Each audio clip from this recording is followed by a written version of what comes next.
Well, Hello. hello, Mr. Trussell, Hello, Brian. or Sir Philip, as I've come to call you. Sir Philip. That's just silly. Okay. I was like, he either finds that cute or totally irritating. No, I just think, It's like, I don't it's a deserve little, that. is it too classist? yes, it is. Yeah. Well, it's just, I don't know why, but it kind of came, I'm kind of a nickname guy, so. Yeah. Well, we all came over here to America to escape all that. Yeah, exactly. And now King Charles. Yes, right, exactly. Well, thanks for sitting down with me. Thanks for showing at Cloud Tree. I'm on the mics with Philip Trussell, who is an amazing artist and poet and human being that I had the great pleasure of meeting not very long ago through Rachel Coper, and we hit it off, and we just did a beautiful show at Cloud Tree. It was one of my favorite. We've had a lot of really great shows there, and I have to put it in my top 3. It was so fun, the energy of the people, and it was really great. I couldn't have gone. I was so happy. I'm glad to hear it. Because for me, it was like the first show I've done in 3 years because of the pandemic. Mm-hmm. The last show I did was for the book launch. And now, I mean, it feels like, at least the pandemic is now endemic. Yeah. So yeah. it was great to be around a crowd of living people again. Mm-hmm. Yeah. Yeah. I was very pleased. Yeah. It was a night to remember. I was listening to a meditation talk on death, and the speaker, this was last night, and he was saying, if we live forever, as some Christians think we do, and some, even if it's in some of their existence, he said, it's the brevity of life that gives it such richness. He's like, if you had a beautiful sunset, but you had to watch it forever, that would spoil the whole thing. Yeah, you'd start looking for the exit. Yeah, it's the temporal nature of everything, or the impermanence that makes things beautiful. And it literally made me think of your opening, and I was like, yeah, that's like a 3-hour, 4-hour moment in time that isn't going to come again, and it's kind of a beautiful thing. It's like a budding flower, or it's going to die. It's going to have a life cycle. It has to happen there, and then it is gone. Yeah. But it's very like music or like dance, Mm-hmm. like it's gone. Like living in an age of recording, I was so glad like there wasn't any videotape there. Right? Yeah. There were only like still pictures on people's iPhones. Yeah. Yeah. You don't like the event to be recorded? Not so much, no. Mm-hmm. I mean, things are alive. When you know a camera is on you, like you're not yourself, Mm-hmm. you don't know exactly how or what the difference is, but you know that somehow you're being forced into a performance of being yourself, which is, of course, a current problem. Like with Facebook, like every teenager has become like a careerist, right? Yeah. They're, Everybody's having their 15 minutes of fame. Yeah. I guess. A long time ago, my mentor, Harvey Brown, was driving me back to my place from his house. And this was in West Newbury, where there are a lot of hairpin turns in Massachusetts. And it was night. And he asked me along the way, have you ever done any acting? And I said, I can't think of a time in my life when I wasn't acting.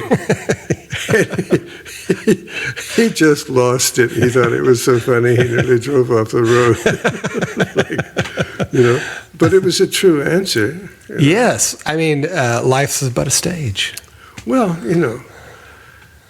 personality is a social construct, and what it's for is performance. Uh-huh. You know. Yeah. sometimes they can be really fatiguing.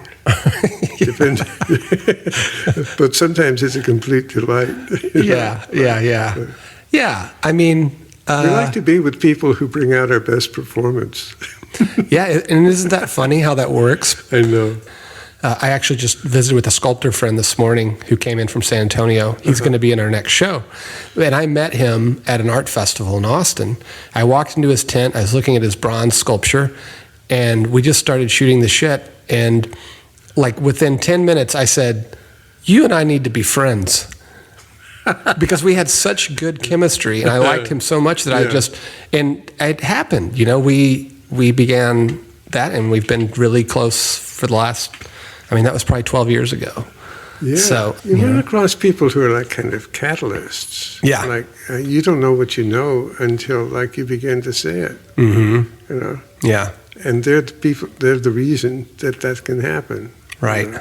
To bring it back to what we're doing here, I would be remiss if I didn't say I felt like that with you from the moment I met you. I was like, oh, this guy's awesome.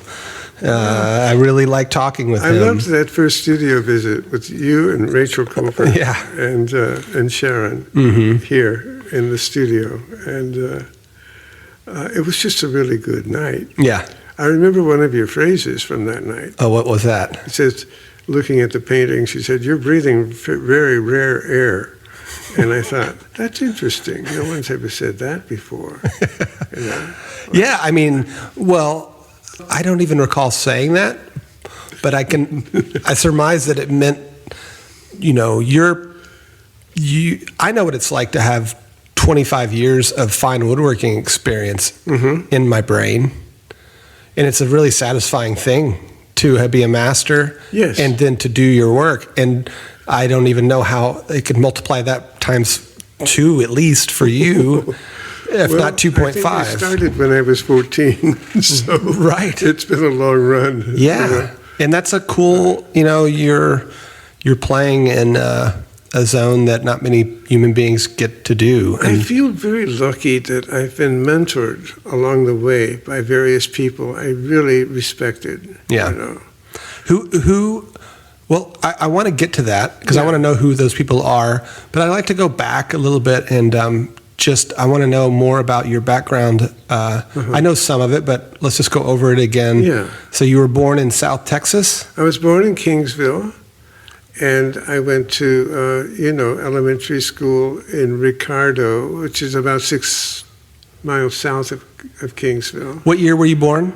1943, in the middle of World War II. Okay. I think that day Bob Hope was on the cover of Time magazine, and Patton was crossing from Sicily into Italy, and Mussolini had been disappeared for about 6 days. Oh, wow. Like no one knew where he was. Oh, wow. Meanwhile, in the Pacific, it was just slaughter, right? Yeah. So I was born in the middle of very placid, very calm, very eventless South Texas, Yeah. And you didn't, were you guys pretty isolated within that community? Did you have any neighborhood friends or? Well, our house was isolated. We were 6 miles south of town. It was, so there was no after school, like staying around with friends or anything, no neighborhood sense at all. There were plowed fields that were cotton and sorghum and mesquite thicket. How did your father end up there? I think his parents gave him the property in order to make him settle down. Oh, okay. Because he was a wild one. Yeah, he was a jazz DJ or musician or something. But in college, he had cut out from Mexico and wound up drunk on a train to Mexico City from Laredo, Nuevo Laredo, without any passport or papers. So he wound up wandering around in Mexico for 2 or 3 years, and then hopping. Without having any connection with them? Well, he met a whole lot of interesting people. No, but I mean, did he have any contact with home, or was it just Oh, no, he was gone. Oh, wow. How old was he? I don't know, 21, 22. That sounds amazing. That must have been magical. I've always wondered if maybe I have, first cousins in Mexico somewhere. But I don't know. Eventually, he caught a steamer that took him up to San Francisco, and then he hitchhiked all the way back to Texas in the middle of the summer. So, He caught a steamer, all right. I'll tell you. well, so his parents settled him like the prodigal son, like, with his property, hoping that he would settle down. Did he have any brothers? No, he was an only child. Oh, wow. And you have you have a sister. I have a sister who's older, 14 months. Right. For a long time, I didn't know that we were separate people. We were so symbiotic, like close then as kids. Yeah. Yeah, 14 months is very close. And then I have a younger brother who's 8 years younger. And were you close with him, or? I was, yeah. Is he still with us? He's in Kansas City, yeah, and my sister's in New York. Nice. Well, okay, so you went there. Did your creative impulses begin early, or? Yeah, I was one of those kids that just drew on every surface he could get his hands on. With what? Like pencil. Yeah. I mean, my father was always bringing home paper from, scrap paper from the newspaper where he worked. Mm-hmm. They did a lot of job printing, so there would be stacks of cardstock and various thin papers and other stuff. He'd bring me a pile of that, and I would just draw and draw and draw. Nice. I think the earliest things I can remember drawing were horses, and for a long, long time, like the horizon line at the top represented like the surface of the ocean, and the buildings were all underwater, and people were swimming from one building to the other. So then you'd see the bottoms of ships and, Nice. and fish swimming by and so forth. That's almost Freudian. Like you were drawing pictures of the deep sea. I was going in. I was at the bottom. Now, and you were how old? Oh, that was probably like from 8 to 14 somewhere in there. So when you left high school, were you? You listened. Your dad was a jazz DJ. Is that correct? Yeah, he had a morning show called Jam for Breakfast. Mm-hmm. That was like the voice of jazz in South Texas, and it was a wonderful show. Only a half hour or so. Yeah. And then a 3-hour show on Saturdays called Jazz with Jake. And what it meant for me personally was like the house music where I grew up was Dizzy Gillespie, Charlie Parker, Duke Ellington, Louis Armstrong, Count Basie. Like that's who I grew up listening to. That seemed to me the normal music of the world. So I was doing my homework to Thelonious Monk, and all was right with the world. Yeah. What was the nearest big city? Kingsville, 6 miles north. Well, beyond that, because touring bands probably didn't stop in Kingsville. No, they certainly did not. We drove to Corpus Christi a lot to see movies. Yeah. Before they got to Kingsville. Did you ever go see any music or any jazz? Did your father ever take you to go see anything and touring acts that you remember? The first thing he took me to was like a dive in Robstown, Texas called Rob's Place, where Louis Armstrong's touring band was playing. Oh, nice. And so my sister and I got to meet Louis Armstrong and the members of the band. Nice. And it was wonderful, And then later on, did you realize at the time, what did he have an aura? I knew who he was, Yeah. Did he have a special charisma that was off the charts? He was enormous and wonderful. He was radiant. Yeah. He was so kind and honest. Yeah. That's cool. And later, my father took us to Houston to see the Duke Ellington Orchestra. So that was a marvelous night. I bet. And then years later, when I was in New York, my father was going to meet all of the jazz people that he wanted to interview for the radio station. And I remember loitering in the doorway, kind of a skinny adolescent, looking on, really shy, while he interviewed like Thelonious Monk at his piano in a club where he was not playing that night because like his cabaret card had been suspended on some kind of drug charge or something. But my father had a nice long conversation with him. And then... Do you have that recording by any chance? Or? I think if it exists, it would be in the archives of Del Mar College, where his record collection and tapes and stuff went, in Corpus Christi. Okay.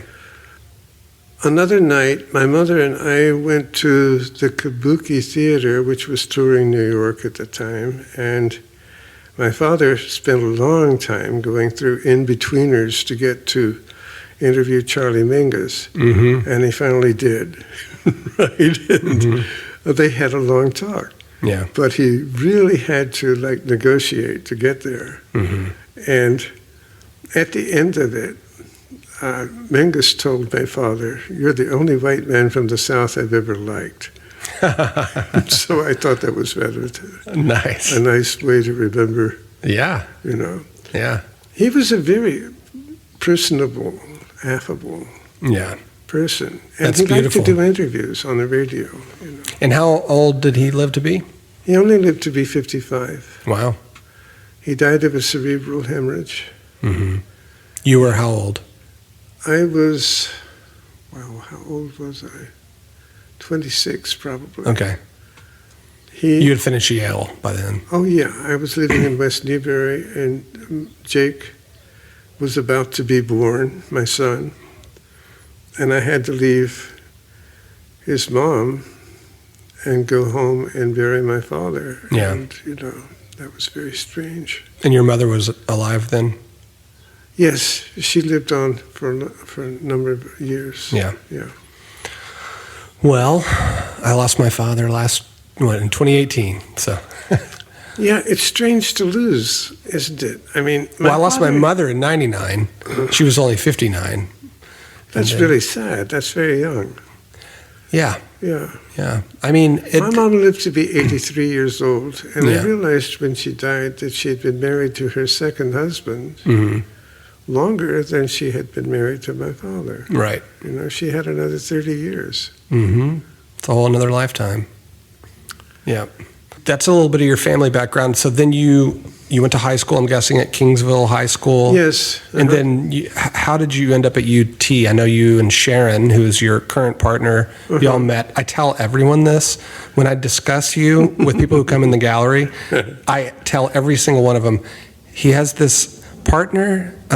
They're adorable. They met at UT Art School in the 60s. We did. Which I think is like 1961. quite remarkable. Yes. So it was 61 even. It was damn near graduated from high school. Damn near the 50s. In 61. And then this was on the pre-hippie curve of American culture. Right. Tail end of the 50s. So yeah. So we met here. Were you at all already kind of you must have already been a little bit of a counterculture type person, or were you pretty straight? Oh, yeah. As an art student, like I was free to consider myself completely outside the academic world. Although there were a lot of things about the academics that I really, really liked. Yeah. You know. Were there any professors at UT at the time that stand out to you in your memory that you liked or didn't like? Two especially that I really loved and who were, I haven't mentioned that in Kingsville, before I left, like when I was about 15 or 16, my father took some of my work, my artwork, to a man who was moonlighting from the local college, like A&I College. He was an art teacher there, and he was moonlighting, like running the linotype machine for the newspaper. To make ends meet. He had a wife and 3 children to support, and it was slim pickings. So he took my work to him, and he said I'd be glad to mentor him. So like he was my first mentor, and he taught me all the basics of like how to stretch a canvas. Like what was his name? Tom Schlotterbeck. Wow. And he was quite a wonderful person. Very, very patient, empathetic, and encouraging. And what kind of art did he do? he did like woodcuts and paintings of figures that looked sort of like chess pieces, I think, cool. at the time. When was the last time you saw him? Well, back then, I mean, my Yeah. God, I left Kingsville in 65, so Yeah. that would, I mean, in 61, so that would have been the last time I saw him. Yeah. So I had probably worked with him for 3 years. Because when you were in Austin, did you ever travel back home for the holidays or? Sure. Yeah. But less and less did I want to. Yeah. Because I found that I felt that I had died and gone to heaven. In Austin? Yes, I could choose my own friends, dress the way I wanted to, and be as far out as I needed to be. Nice. Nice. You know, I had a whole gang of friends. Did you grow your hair out? In art school? Oh, yeah, yeah. And you hadn't at I home? was a proto-hippie. Yeah. You know, I ate peyote with Stephanie Chernikowski and Jerry Serkanowitz and kept a journal with drawings and writing, Yeah. which I've since lost, Yeah. which was a wonderful adventure. I bet. It's like the beginning of a realization that, like, there's a whole lot more to the visual experience of the world than just like how it looks when you're sane and sober and centered. Yes. You know, that in fact, the alkaloids begin to show you all of these like secret dimensions of visual experience. Absolutely. Yeah, I did, when I went to UT in 90, which doesn't sound very long ago, No. in 91, but it was. I mean, it was 40 years ago. Wow, isn't that wild to think about? No, 33, I guess. But I had, for a while, I had really good mushrooms. And they opened the doors of my mind for sure. That was a very valuable, insightful They do experience. such wild and wonderful things. They can like endow you with a sense of humor that is just completely like unexpected. Oh God, we did this acid called Dancing Hippie, and or Laughing Hippie or something. And we went out to Krause Springs. I was with. Wow. Have you ever heard of the punk rock band Fear from California? No. They were a big band in the 80s, and I was hanging out with the lead singer of that band's son, and the lead singer's name was Lee Ving. Leaving. Which is like hilarious because it's a pun, and also it actually just sounds like a tough name, Lee Ving. But anyway, I was hanging out with his son. We were just laughing our heads off the entire time. But enough about me. One thing that you'll notice that I do in my interviews, and I consider them more a dialogue. Mm-hmm. I don't. I just like to have a good conversation and record it. Yeah. And so. Yeah. I will chime in sometimes when things that you say remind me of something, you know, it just feels like a better way to have a back and forth about things. But that's awesome. So is there any other big memories from your days at UT in that time period? I wanted to go back. I went back to Thomas Schlotterbeck and his family, Rita and the kids, because they were so like my second family in a way. And then when I got to UT, I found Kim Taylor and Aya Taylor. And he was teaching me like book design and typography and so forth. So, but he also introduced me to William Blake and to D.H. Lawrence's writings. And so we became very good friends of that family. And there was quite a bunch of students who hung out with them all the time. Yeah. And then another... And it was a husband and wife? Yes. Okay. Again, I seem to run into that most often. Mm-hmm. Like, my other mentor was like Robert Levers, who was a great painter, and his wife, Penny. Any professors you don't relish the memory of? Not so much. Not that I want you to speak bad, but just really curious. Didn't bear, resentment against most people. There were some people I avoided because I knew that I didn't want their influence on me. Right. Right. Right. It's just, all students do that. Sure. Was Keaton the dean at the time? No, his name was, Donald B. Goodall, who later, I think, had to resign for some reason. I'm not sure. But at that time, he was like, I did my first interview with him. Like, we came up from Kingsville with all of my artwork and Wow. stuff. The dean would interview you. That's impressive. And he showed, he's the one that got me my scholarships and stuff. That made Oh, great. School You got a scholarship. Yeah, 2 or 3, actually, that he was entirely responsible for. Oh, beautiful. And that, University of Texas wasn't expensive in those days, but, that just cut tuition, way down. Did you have a job during school? No, just a kind of office job at the art department. I was their Galapino. I was the one that would run packages across the campus to the main building and other places. Now, who's Galapino? Huh? Who's Galapino? Me. I know, but what?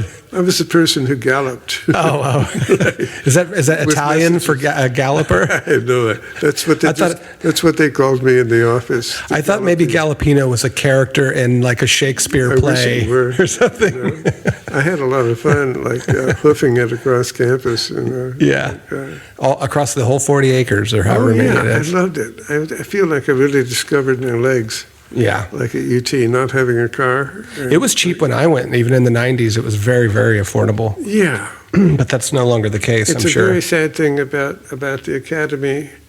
I think ChatGPT is going to completely undercut the prestige of the university system. Yeah. And it's been a long time coming because they've been outrageously expensive. Yeah, it's just part of this class problem. Especially with the expense. I would never send a young painter that I was working with, to an art school or to a university. Yeah. There's no reason to do that. Yeah. That's one of the things I do want to make sure we leave room to talk about because I wanted to interview Connor. So you showed with Connor Strickland, who has been a mentee of yours for the past 7 years. He was at the show at Cloud Tree, and I interviewed him. And we talked a lot about y'all's relationship because that was sort of the impetus of me even doing the interview was I just found it fascinating that y'all have been working together for 7 years, and I was wanting to find out more about that. So I want to make sure we talk about y'all's relationship too once we get deeper into your history. Yeah. I could, you're the kind of character I could talk to for 4 hours straight. Just keep going. But I don't want to overdo it. On this Sunday.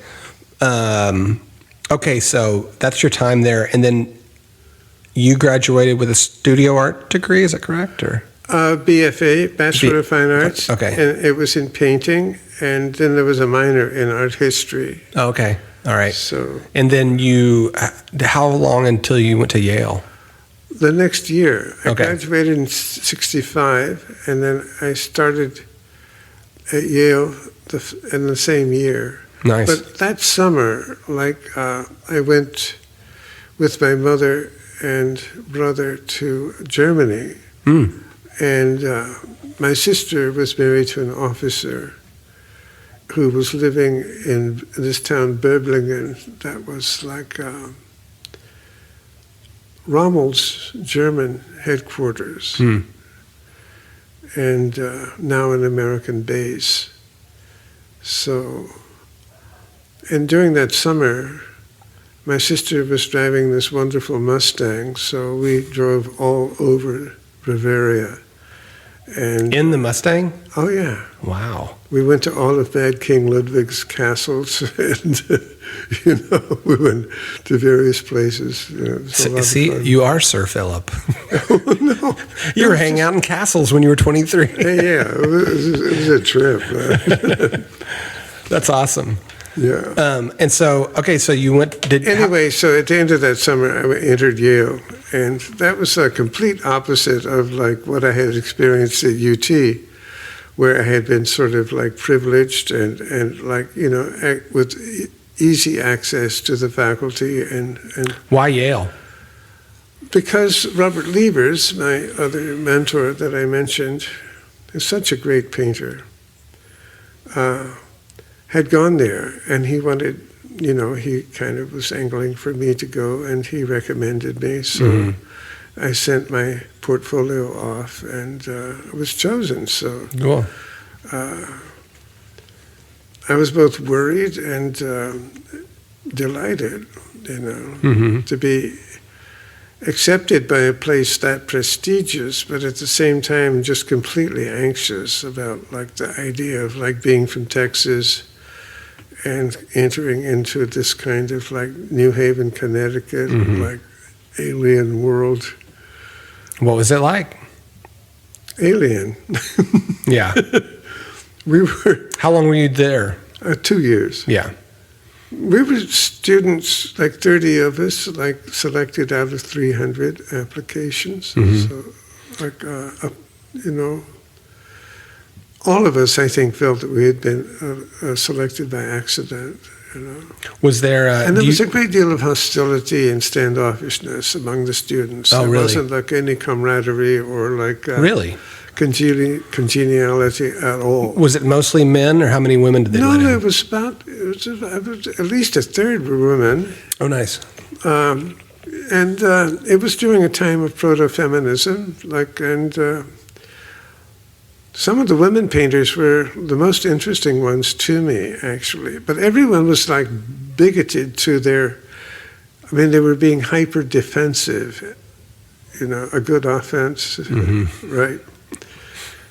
They were being dogmatic about like the way they painted, as if that was the one and only way. And what all the gossip was about was like who to hustle in New York for like a New York career. Right. So, you've got to meet Henry Gelseller, like he's like the curator at the Metropolitan of Contemporary American Art. And you've got to go to Leo Castelli and Sidney Janis and Martha Jackson and Andre Emmerich. These are the places then that, were the prestigious, like, career makers. Well, I when you tell me that story, it's hard for me not to hear that you've, understandably, I guess, that was not attractive to you. That was kind of bullshit. We did get on the train and go to New York City and go to all the galleries. Yeah. Every weekend. Yeah. So were you? But we weren't hustling. Like, I coined the term suck-uppitude. I said, I just don't have the suck-uppitude it's going to take to have a career in New York City. Yeah. I don't know how to hustle like the establishment. Yeah, and do you,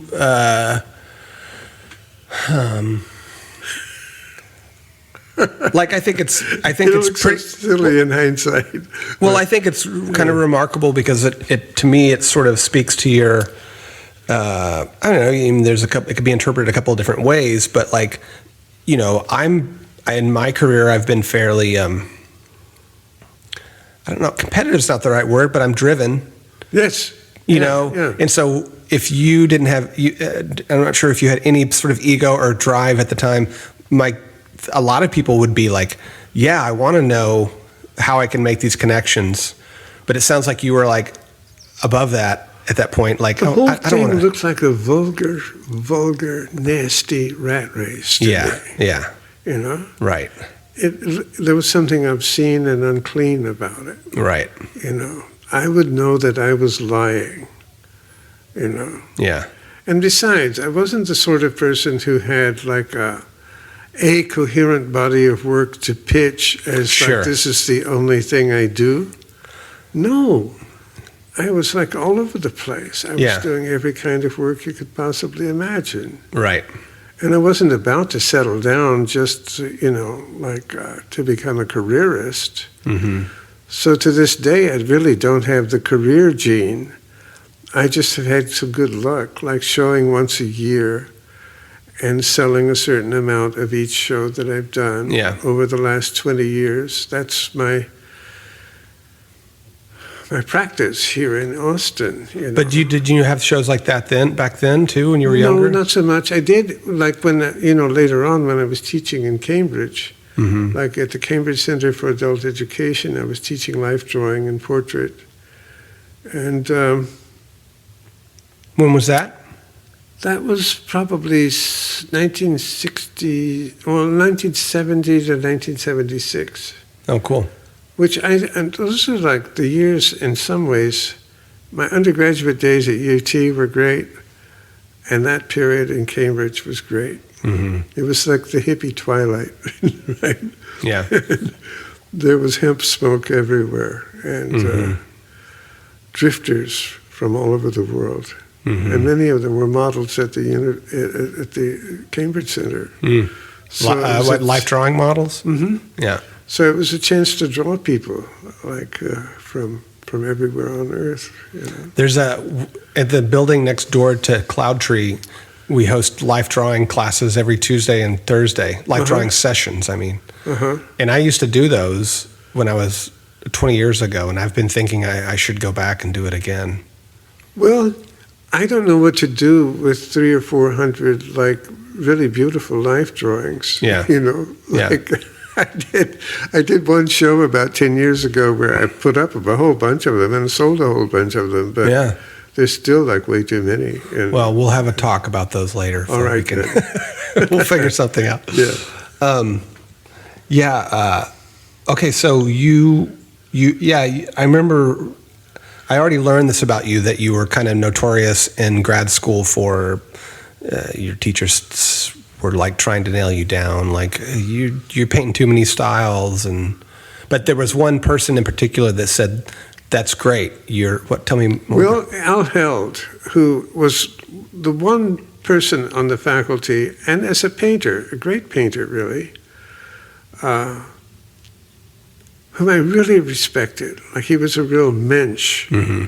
Like he's the one who took a real lively interest in the students. The rest, I mean, couldn't be bothered. Yeah. You know?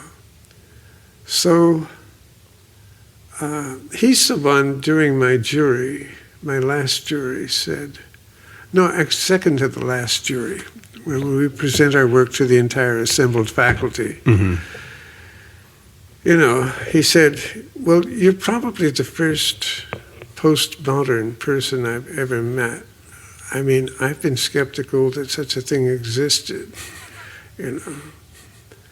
But it was because I had found a Civil War photograph of a mother and her daughter that had been retrieved from a sunken vessel in a river someplace. I don't know, it appeared in some magazine, and I clipped it out and, you know, pinned it to my wall. And I did all these variations on that image of the mother and daughter from the Civil War epoch. You have any of those still around? No. I left them all in New Haven. But, I mean, it was just wild, like the diversity of media and the materials and whatnot. And my idea at the moment was that this is all hitched to one image, right? This is how one image can be like ramified or fissioned into all these different like modes. And you don't have to choose one. Yeah. Right. They're all good. So I think that's what he saw, and what was most puzzling to the rest of the faculty, who really were New York painters with major and minor careers, but like they all knew that it was like a scene where you had to be a one-trick pony and like push just one identifiable image. Your brand. Yeah, like if you have a lot of branches, cut most of them off and just have one. I thought, this is vivisection. I don't want anything to do with that. Nice. You know? Yeah. So he seemed to me like, although I still didn't know then, and I still don't know exactly what postmodern really means. You know? Yeah. Like, I think it meant that a kind of centerlessness that was at least apparent, an appearance. Do you feel like that's been held true through your entire career, or is there been a period when you're like... over the years, like there's emerged these very distinct grooves, and some of them are grooves that I can go back to after abandoning for 8 years and like, you know, do more of those, and Right. I can see a fresh way forward. So it's still very diverse. Yeah. And I'm very content with that. I mean, if some completely unexpected thing showed up tomorrow, I'd be pursuing that. Yeah. You know? Yeah. Well, you said earlier that we were talking about the length of your career or painting, but you said 20 years, but did you ever stop painting from that point, from grad school on, or? No, I never did. Even in the time that I was teaching, I was always painting. Yeah, and then when you were working and living were you living in New York in the 70s, or? No, straight out of graduate school in '67. The other thing is I had married during graduate school, and she was a painter, and she was from Massachusetts. Mm-hmm.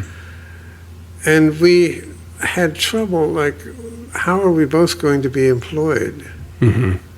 So we went to the College Art Association in Cleveland, where graduate students were basically trying to sell themselves to various places, like as potential faculty. Mm-hmm.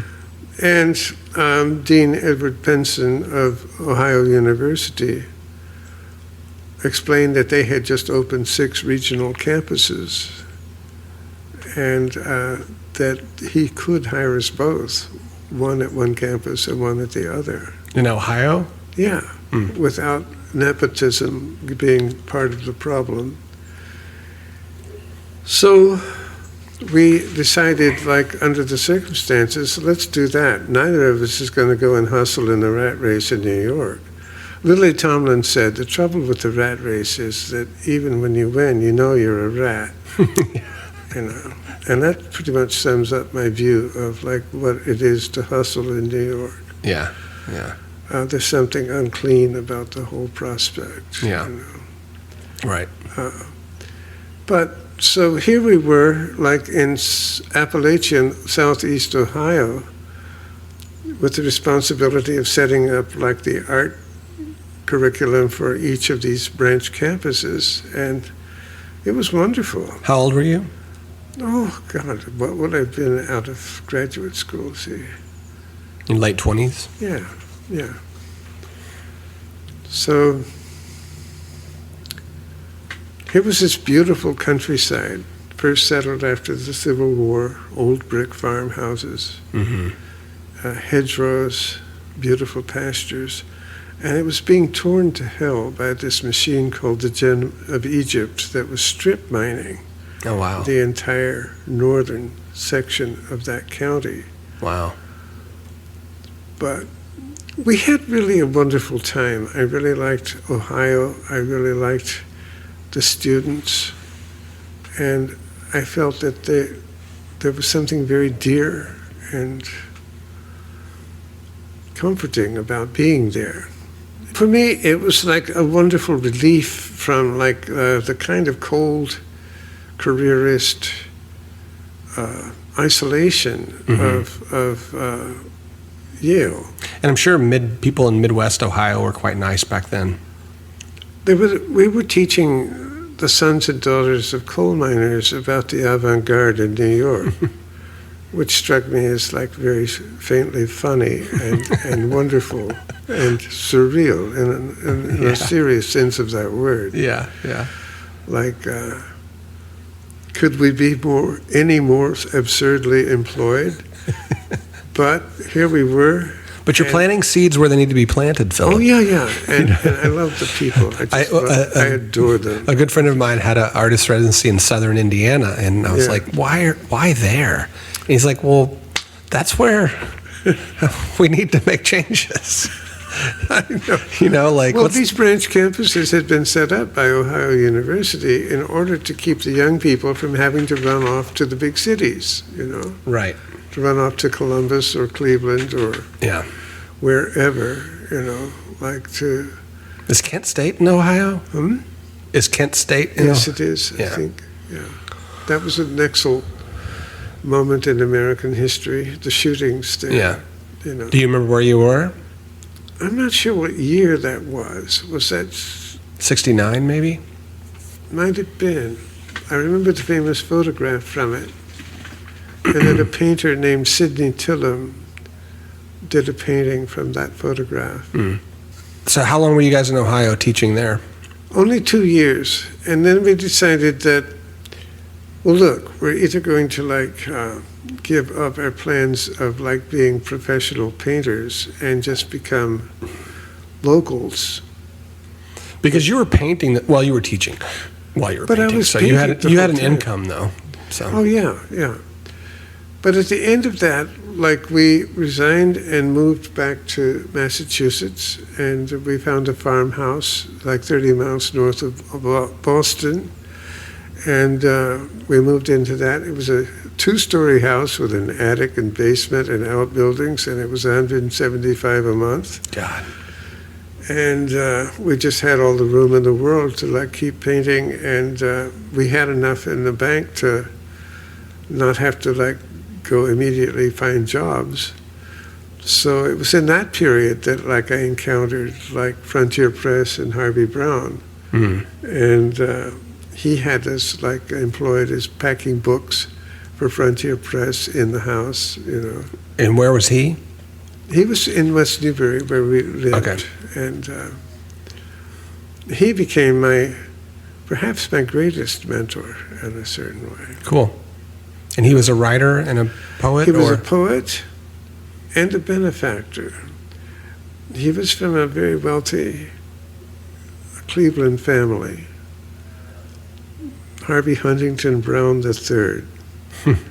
And crazy about jazz, just loved and knew everybody. He knew all the jazz musicians. Yeah. Right. I met some of them at his house. I also met Stan Brakhage, the underground filmmaker, at Harvey's house, and the great jazz trumpeter Don Cherry was a good friend. I met him there. Speaking of jazz trumpeters, did you ever meet one of the greats of all time? Who's the? Well, there's Miles Davis. Miles. Did you ever meet Miles? I never met Miles. No, I know someone here in town who's named after him. Yeah. He's a good guy. I would have thought you might have been able to run into him. He was definitely playing up there at that time. Oh, he was amazing. Yeah. Yeah. No, I did not. He was hanging out in Paris a lot too. Right, at that point. Jean-Paul Sartre and Juliette Greco and a kind of weird crowd. Right. And I watched a documentary on him recently that was so well done. It was just extraordinary. Yeah. But many of them were. Ornette Coleman. He came from a pretty from Fort Worth. wealthy family, a really well-to-do black family, which I thought was pretty. I never knew that. Maybe that's what gave him his absolute willingness to change. Mm-hmm. He left one audience after another feeling betrayed as he changed into his next phase. It's a bit like Picasso. And Bowie. In that sense. And other people who remarkably go through changes, like Tina Turner is now being much praised now that she just passed away, as someone who reinvented herself several times. Yeah. And that seems to me the deepest human streak, especially in America somehow. In America, my friend Harvey said, Americans can't stand where they're from. But that's only part of the story. Another part is that in America, people constantly reinvent themselves. Yeah. And that's an ordained human right. It's not written anywhere, but that's what people do.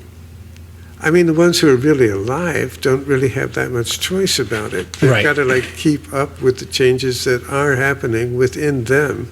Yeah. Yeah. As the years elapse, Right. you find that you're not, you have to, there's an odd thing of waking up from one reality into another, and then waking up from that one into another.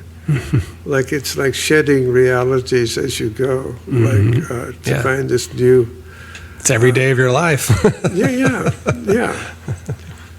I was just listening back to my talks with Connor, and I said right at the outset, we were kicking it off, and I said, "Here we are at the tip of the spear, rocketing through time." I said, "We're at the furthest point of time and space that you and I will ever experience right now.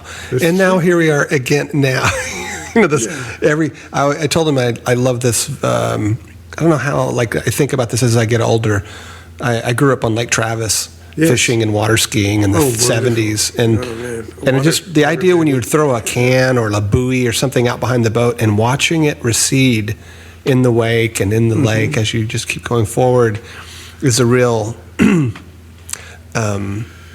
is a metaphorical way that I think about our lives, because every moment that we have, we just had this beautiful opening for you guys last weekend, and that is like a floating thing that will just recede. As it goes into the distance, it assumes like it's kind of polished as mythology.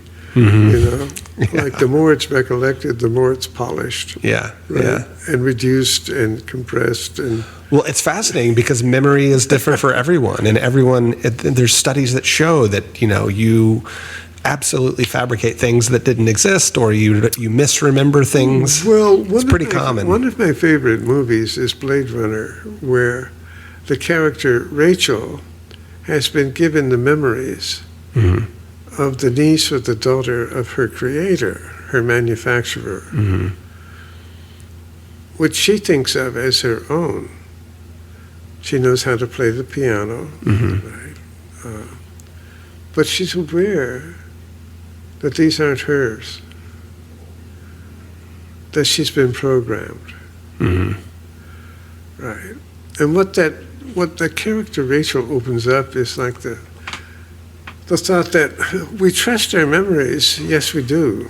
But do our memories, while we're asleep, start fabricating things that they add to the text, right? Yeah. And add to the narrative that perhaps...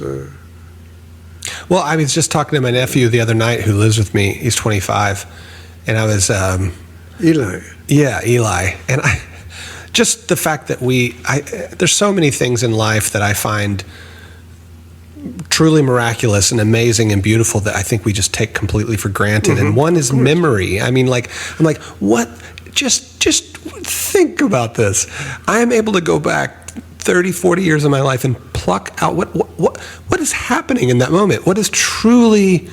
It's not a file in a cabinet. And sometimes it isn't you going back so much as something like forwarding from memory and seizing you. Yeah. And you find yourself in a place where you were at 14 or 16 or 20. I was even saying the smell, this happened to me a couple of years ago. I was driving across the Longhorn Dam Bridge on Pleasant Valley, and I smelled fresh cut grass. And I thought to myself, what a miracle. What is happening? I mean, we take our sense of smell so for granted, but it's like this amazing, beautiful, rich experience that we call scent, or the sense of smell. But when you're having that direct relationship with the smell of fresh cut grass, it's truly just in this no space of your brain, of your consciousness, and I know it's nerves going off in your nose and there's all this stuff, but it's truly such a beautiful thing that I think we don't think about how trippy and insanely beautiful it is, that we have memories, that we have the ability to smell fresh cut grass. It's just... Some mundane things are... Well, the things that do that, like the smell of rain on really hot earth. Oh, it's the best. In the summer. Immediately I'm transported back to childhood. Yeah. South of Kingsville. Right. Certain warm breezes that come up in the summer, after sunset, that takes me back. One of my favorite is swimming in Barton Springs. Oh my God! During the summer on a hot summer night, and you're in that 68 degree water, but your head's out, and there can be a breeze of hot summer air blowing across your head, and that temperature differential is so delicious. I only went out there once. In the 60s? In the 60s, with my friend Robert Eaton. He knew a hole in the fence where we could get through. Yeah. It was great. We always do the night swim. I always go for the that free hour at the end of the night. It's really great. It's very dreamlike and dark. And I think Austin will still have its vestige of soul as long as Barton Springs lasts. Yeah. You know? Yeah, it's a good marker. I tell people, because I'm a fifth, I've been here for 5 generations, and my family's been here forever, and yeah, I consider Barton Springs to be the thermostat for the city for me as I get older. Oh, It's such a refuge. Yeah. There's something you feel when you're driving home. I almost feel like I've taken a Valium. I just sleep amazingly. I just feel so zonked out. It's just such a wonderful, it really chills you out. But anyway, we're talking about your time in Ohio, and then after that, you lived in Well, we came back in Boston, north of Boston. and then connecting with Harvey Brown and Frontier Press and designing books for the press. And really being mentored by Harvey, like very, very closely. Yeah. Like as to like the introduction to American poetry, which until then I didn't really know anything about besides Walt Whitman and Emily Dickinson. Yeah. Which Did you guys go to New York much? Yeah, we did. Yeah. How far away was it? It was a long drive, but I mean, I spent at Broadway and Broome on the 6th floor of a really magnificent old building. I was there with Harvey and Tracy Hughes and Peter Bodge, who's a jazz drummer. And we were there for 6 days. It was In New the York? first time I had been in New York, like without having to be at a hotel or without having to go anywhere. Yeah. So I did lots and lots of watercolors and drawings from these windows, like looking out, like to other buildings, and you know. At night we would go out to the jazz clubs, Mm-hmm. you know. So I saw Art Blakey at Fat Tuesdays. And Was it common in the culture to be partaking of God's green grass during these outings? for Harvey, that was like breathing, you know. Like that was the way he could like be a human being of his caliber, you know. Not for me. I never made an easy adjustment to it. Really? And I was so surrounded by smokers, you know, like who had to learn to accept me as a you know. Right. It's difficult for them sometimes. Yeah. You know? Did you drink back then, though? Oh, yeah. Yeah. Yeah. Yeah. And but you didn't smoke cigarettes? Oh, yeah, I did. Oh, okay. Yeah. Yeah. Yeah. My drinking stopped when I nearly died. I had to go to the hospital for that. Was that in your 40s? Yeah. Yeah. And that was where? Here in Austin. Okay. And because when did you move back here, in the early 80s? 82. And before that, you had been in this town in Massachusetts the entire time, West Newbury. No, I had gone on to Newburyport, and then I spent some time in Boston and Cambridge, and that photo that we have of you on the website, that old black and white. That was in the California Hotel here in Austin, like in '83 or '82. Oh, cool! 83. Wow. Yeah. You must have just moved back. Yeah, I'd only been here like a few months. Where was the California Hotel? Never even heard of it. It was like on 7th Street, just above. You remember? Near the State Cemetery?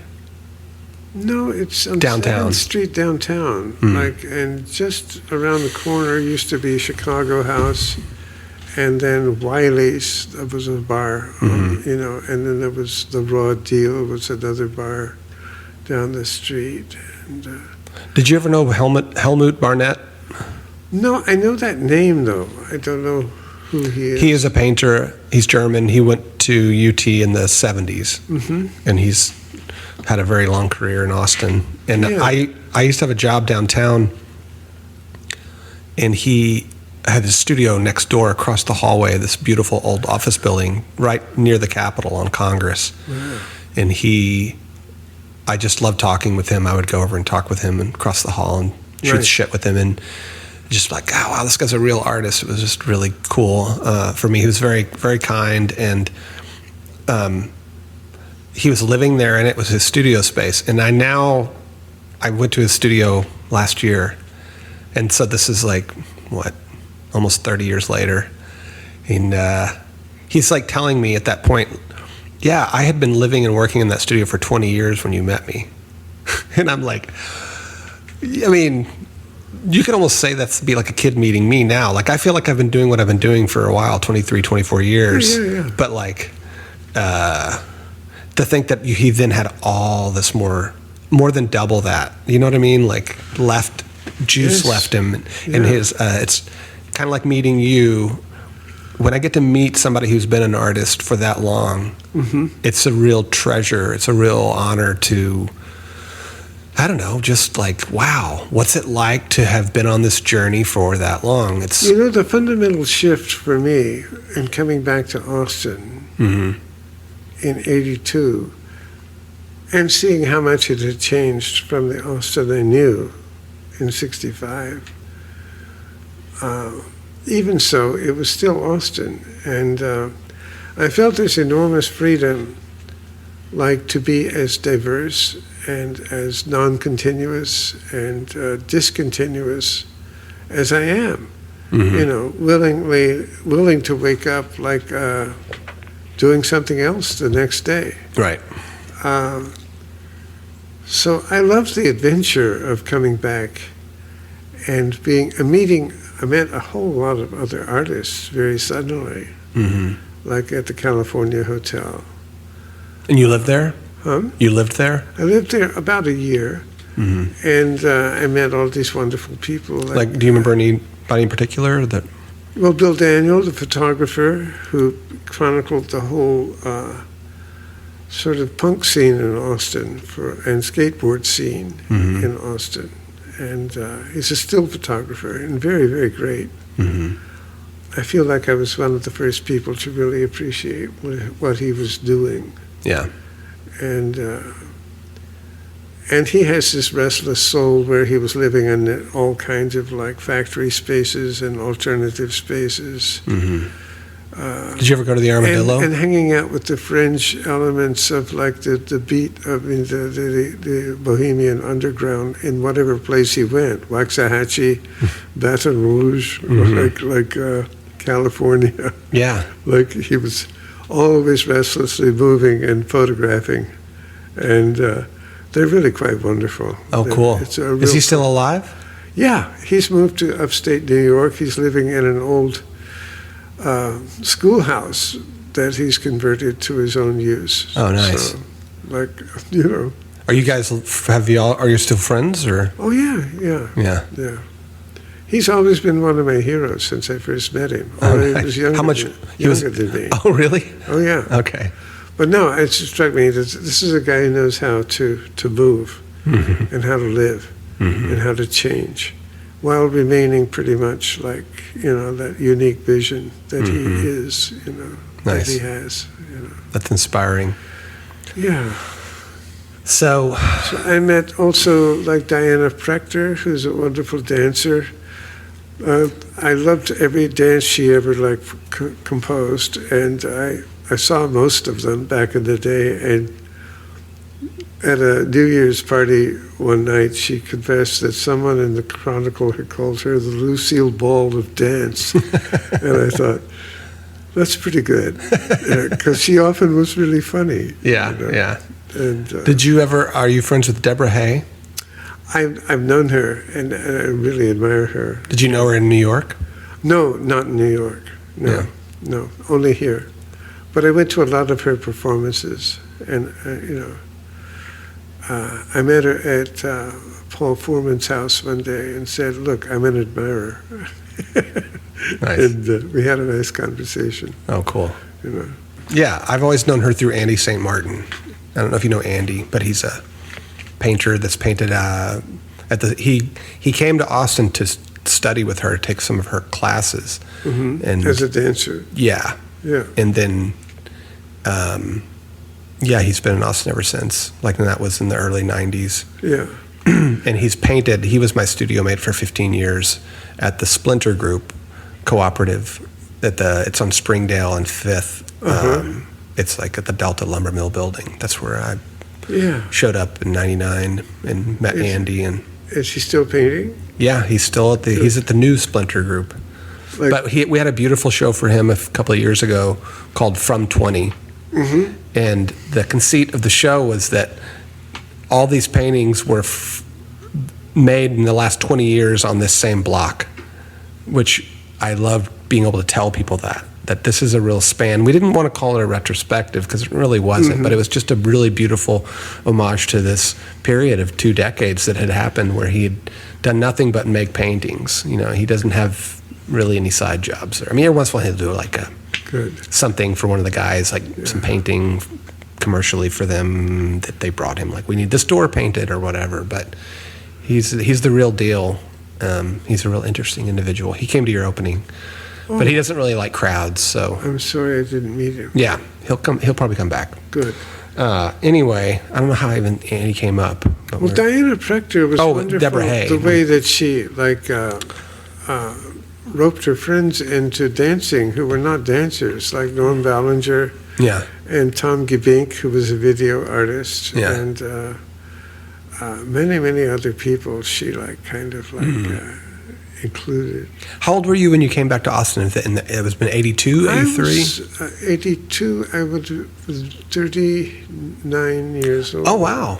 Oh, Yeah. I figured you would have been in your early 40s, mid-40s or something. No, I turned 40 here in Austin. Nice. And so, That now did you and seems so Sharon get long together ago. back then? We got together again about 83, I think.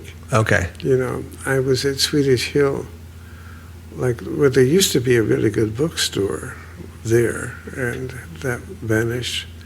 But like all the other bookstores since Amazon. But I was like there, and I saw this beautiful woman approaching across the lawn in a really bright floral pink dress with roses and her red hair. And I thought, oh my God, it dawned on me, that's Sharon. I haven't seen her since 1965, right? So it was amazing. Yeah. Like we saw each other, identified each other, and well, we've been together now 40 years. Like, you know, it's surprising to think that. You're lucky. Very. Yeah. Yeah. That's beautiful. No, and it's wonderful the way she had gone and explored the world, like in ways that I hadn't.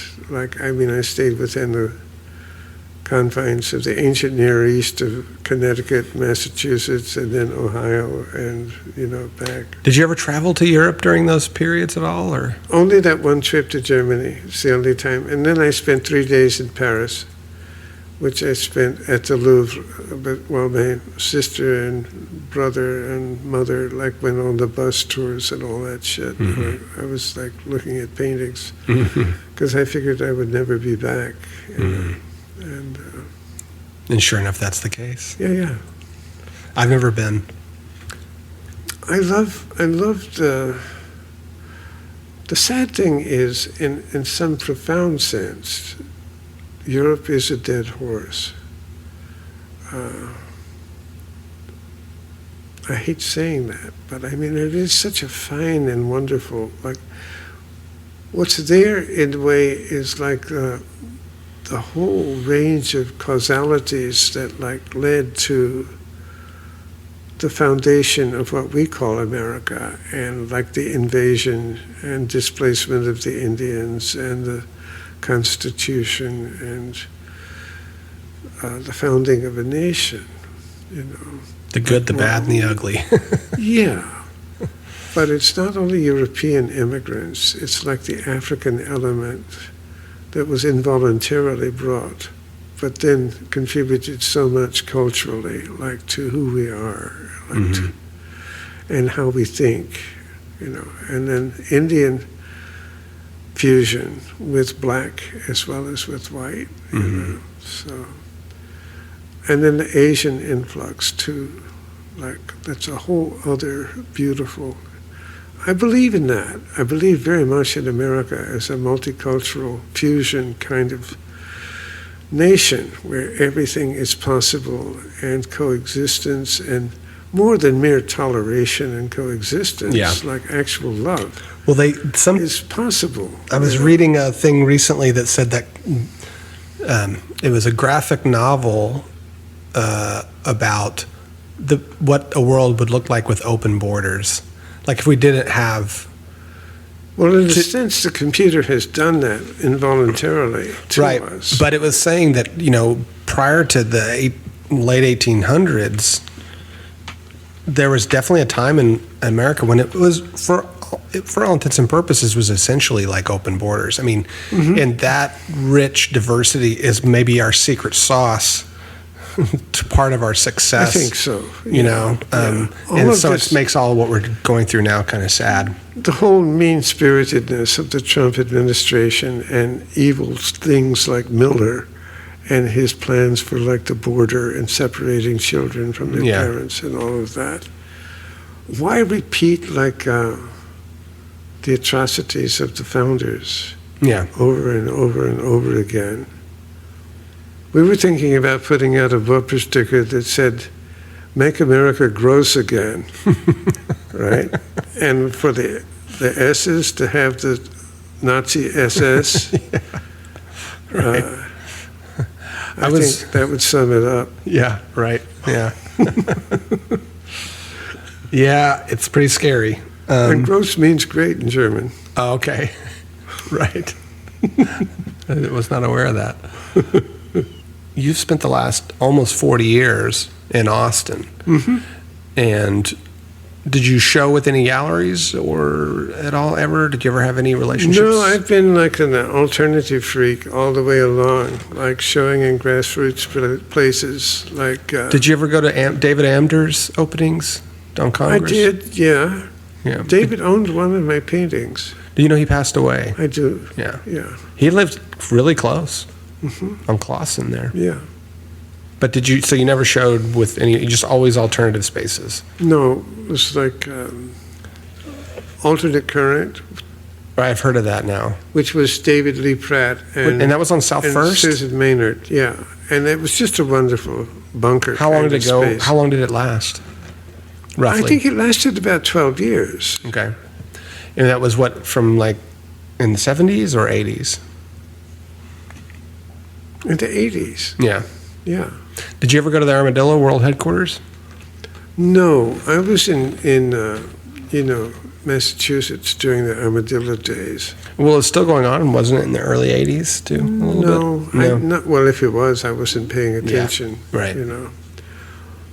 I knew some of the people who were like involved in its founding, like at Vulcan Gas Works and so forth, like Sandy Lockett. I knew him back in the day, and a few others. But any other music clubs though that you went to back then that you were? Did you ever? Was there any place to see jazz? Not so much. Have you ever been to the Elephant Room? That's been around for a while. Yeah. I've gone there to see Alex Cook and Rich Harney. And did you ever go see Tony Campisi? He play this bass flute. No, it was just this monstrous, so cool. During this period, have you just been nothing but a painter? You haven't done. Did you teach or do any other things? About 2012, I started writing sentences, free-floating, discontinuous sentences. Were you writing them much before that, like back in West Newbury? I was writing a whole lot. Yeah. But finally I got into this groove. And I'm still in that groove after all that, from 2012 until now. So it's been it's been 11 years. I think it's still serviceable, like it works for me, To be a writer and a painter. Oh, yeah. I get up every morning about 3 o'clock and transcribe yesterday's jottings into my notebook as 3 a.m. Final polished sentences, and then I'm done with that. And then I watch TV a little bit and go back to bed. Oh, Get up at noon. is a good light. That's your That's my daily practice, MO. Yeah. And then during the day, I'm painting out here. Sometimes I paint out here until late. Yeah.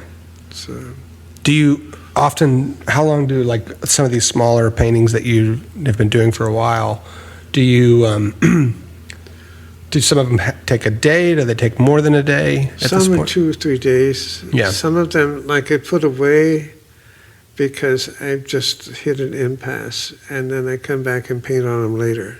Sometimes I actually paint over a previous painting Yeah. by simply going back with the intention of, like, adjusting a few things and making it better. I find that I have to paint out most of it. Yeah. Do you, Like, one thing that the question that's coming up for me is, considering how much work you've done and for as long as you've done it, do you, what are your thoughts around when something, whether it's finished or not? What's your experience with that over the years? it has to tell me, And is it pretty clear these days? You must know. yeah.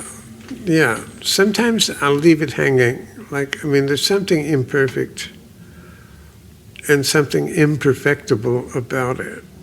So it has to be what it is. And so I leave it alone.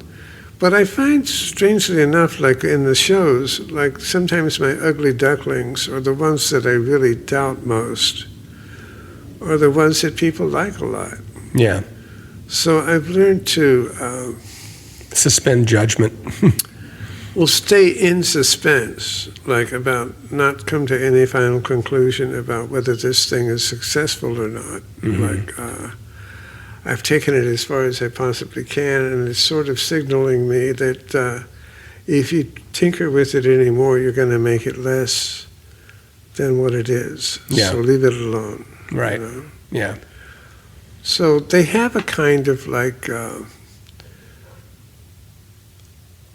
don't know, I want to say personality or spirit.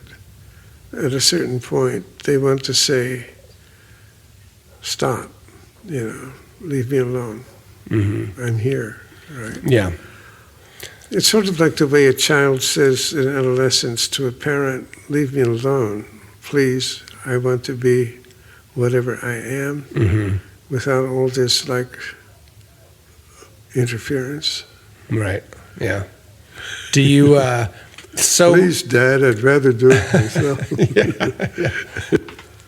Part of the process, the creative process is, after having done what I've done for the last 24 years or so, it's learning how to trust or have a relationship with some sense of instinct or knowledge that's built up over time. And so with you having so much of that, I'm just so curious what your relationship with that voice, like the level of clarity when the child tells you, I want to be left alone. Well, sometimes in the painting, I realize that if I'm not careful, my muscle memory and reflexes will paint the painting without my mind being present at all. It has like a series of like reflexes that, and I don't want it to be like that. I want to be conscious. Yeah. I want to be there. And I want to often throw a wrench into skills that I can simply rely upon. To challenge We yourself. tend to become victims of our own know-how. Yeah. You know that. Yeah. We're proud in a certain way to be possessed of some know-how. Yeah. So it's On nice. the other hand, we're also the puppets of our know-how if we don't watch it. And I don't want to be that. Yeah. I want to, make a real mess Yeah. so that I'm going to have to really struggle to bring something out of it. Yeah. It's usually in that. Otherwise, it'd be boring for you at this It's point. in that extremity that I actually begin to discover new grooves. I often think that I'm a jazz painter, but I think that's because I grew up around jazz music, and the sense that there's that instantaneous sense of like surprise as to what any one individual musician does. Mm-hmm. Because it has to be like up to the speed of the telepathy of the moment, where somehow the magic is actually happening in a group of 4 to 5 people. Yeah. Surprises are my favorite part of the process. I think that's what I really live and breathe for in painting, is like that the moment, like when an actual surprise happens, and like, okay, now I can, because almost instantly, you said about appropriating it, like you learn how to do it. And then it's no longer a real surprise, but it has become a technique, Yeah. in addition to your toolkit. Once you saddle up to a surprise, you can now I mean, But, one seeks to be, to stay on that edge where it really is a surprise. I remember talking with Harvey Brown about what has been withdrawn from nature is the who quantity. Like, we don't address a tree as who. yeah. We address it as what. Or a stone at the side of the road is not a who, it's a what. Mm-hmm. And yet there is in us still that kind of like ability. It's a shamanic thing, really. Mm-hmm. Like to address all objects as whom, Mm-hmm. Yeah. Have you ever heard of the term panpsychism? Yeah.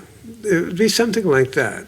A certain sense that, and I love the idea, the medieval idea of the doctrine of signatures, that like the leaf of a plant shaped like a kidney is good for kidney disorders, right, and so forth. Like the notion that nature is spelled with certain formal alignments to the human body and its contents, right? Right.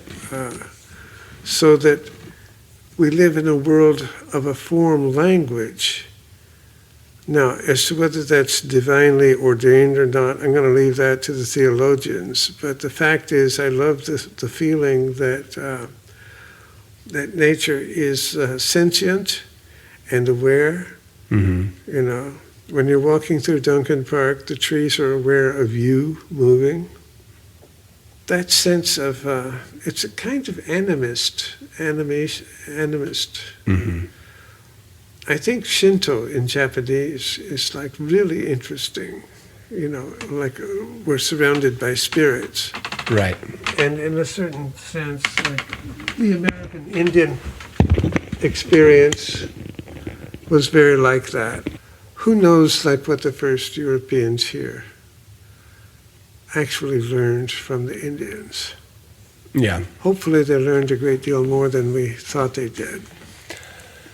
I want to ask you, we're sitting amongst several hundred of your paintings, several thousand potentially, and you definitely paint in this, what looks like about 16 by 20. 16 by 20, yeah. And you've been doing that for a while. Was there a period where you painted larger canvases? Oh, yeah, I painted huge canvases in graduate school. That was the fashion, right? Could I have in the back of my mind, because I would love to do a 2-man show with you and Lee Barber next year. Well, but I want to see you do some larger pieces. Well, I do have a few larger things. Yeah. Maybe I will. I don't know. Yeah, it would be fun. I'd love to see that you paint in that scale at this point, even though it's, you may be like... The problem is like room to store things, I do have in the other shed there some that are 4 by 5, which is big for me. How old are they? Oh, probably 10 years. Okay.